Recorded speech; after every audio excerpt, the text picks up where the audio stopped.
What is going on, ladies and gentlemen? Good old Commander Sparks here with another Red Dead Redemption 2 video for you folks. And today, going to be talking about a little bit of a topic here.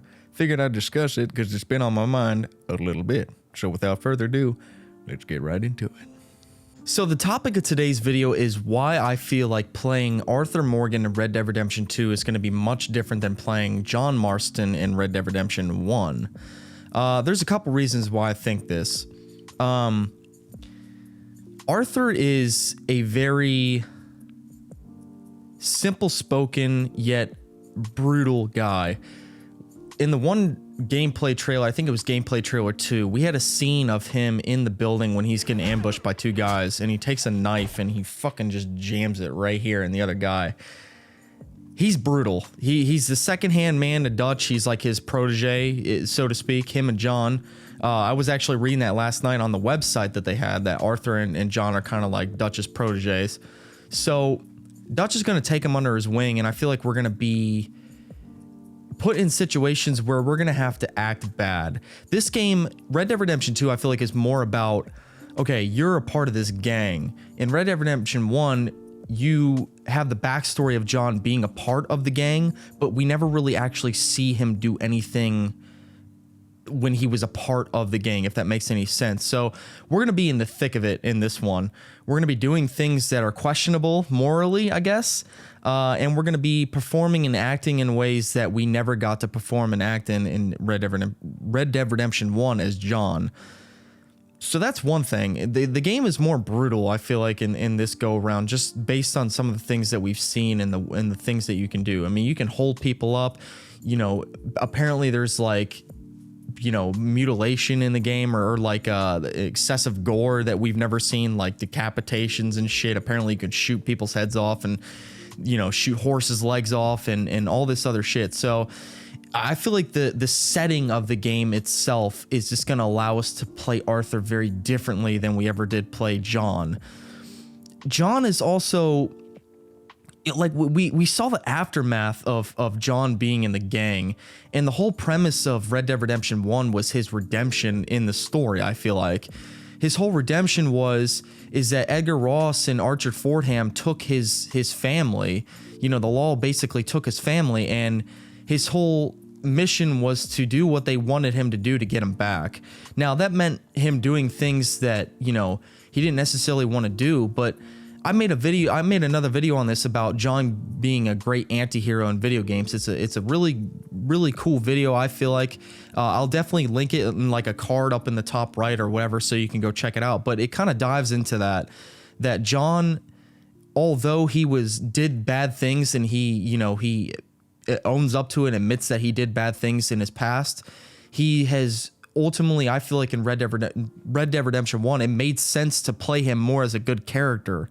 The things that you did in the game made more sense to play him as a better person. You know, fighting and helping Bonnie McFarlane and Drew McFarlane, it just made sense that John is a good person, in that, to me personally, it never made sense that you would do those things and be a good person, but then go around and like rob people and stuff. It never clicked with me personally. And for someone like me, I always try and play games, and I know this is kind of little cuckish, I guess, but I've always been the type of person where I like to play games, especially like Red Dead Redemption, or even like Skyrim or something like that. I like to try and play as a good guy. I always have my playthroughs of playing as bad, but specifically, more so specifically with Red Dead Redemption, I never understood why it made sense to play the game bad. It just, I don't know. Maybe it's just me and the way that I see the narrative of the story and the way things play out, but it just never made sense to play John bad. But going back to Arthur is brutal. Arthur is Dutch's second-hand man, and the setting of the game, the fact that we're an outlaw, the fact that we're in the thick of it, the fact that, you know, based on what we've seen in the gameplay, that you know, Arthur is extremely brutal. Like, he just does not give a shit, and I feel like it's going to be an interesting dynamic this time around to play the game more evil, or play the game more in an outlawish way. Of course, you can approach situations differently, like with the gameplay that we've seen, where you can diffuse situations, you can, you know, decide to kill somebody, not kill them.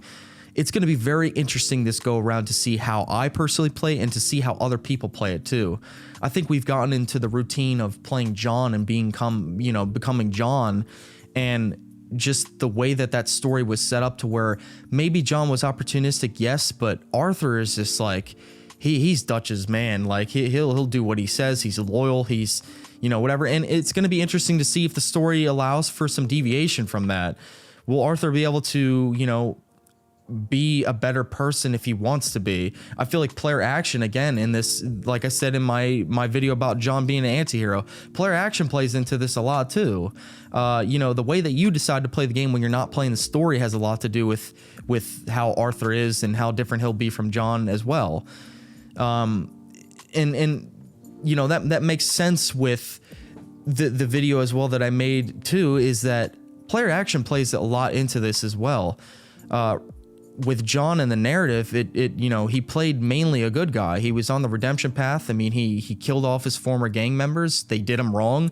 That was partially his bias for wanting to do it, but it was also to get his family back. But the player action that you had without, not being in the story made sense. I mean, if you wanted to rob people, that was completely and utterly your decision to do that. In this game, it seems like you're more set on a path to have to do that. It's more you have to do these things. It's not like, oh, boys, we're holding this shit up. Arthur, where the fuck you at? I mean, you literally have to rob this shit. You have to rob these trains. You have to be a part of the gang. It's not, optional at this point. So it's going to be very interesting to see how people play this. It's going to be very interesting to see how people go about just being Arthur. What kind of path are they going to settle into? Are they going to be more of a diffusive character to try and like calm things down and be more of a charismatic person that tries to diffuse situations? Or are people just going to go apeshit crazy and just fucking just like stab people and kill people and all that? So I want to hear what you guys have to say about this. Do you really think that playing Arthur in this game and just the setting of the game will allow for different gameplay in the way that you play the game personally? I think it will for me. It's going to be very interesting to see, like I said, but I want to hear from you guys and hear what you have to say about this topic. I've also really been enjoying doing these live action, or I guess vlogish type videos on subjects revolving these games. So if you guys like this video, I've said this before, but I just want to get some interaction with you guys. If you guys like these types of videos, please let me know, because they've been, they seem to have been doing pretty well for my channel, being a small channel. And it's just very fun to do something different than just, hey, here's gameplay, here's commentary. So let me know what you guys think about these videos and the topic at hand in general. If you guys like this video, if you could please leave a like, it greatly helps me out, and I really do appreciate every like that I get, and comment and feedback in general. But that's going to wrap this one up. I hope you guys enjoyed, and this is good old Commander Sparks signing out. Have a good one, everybody. Stay loose and stay cool.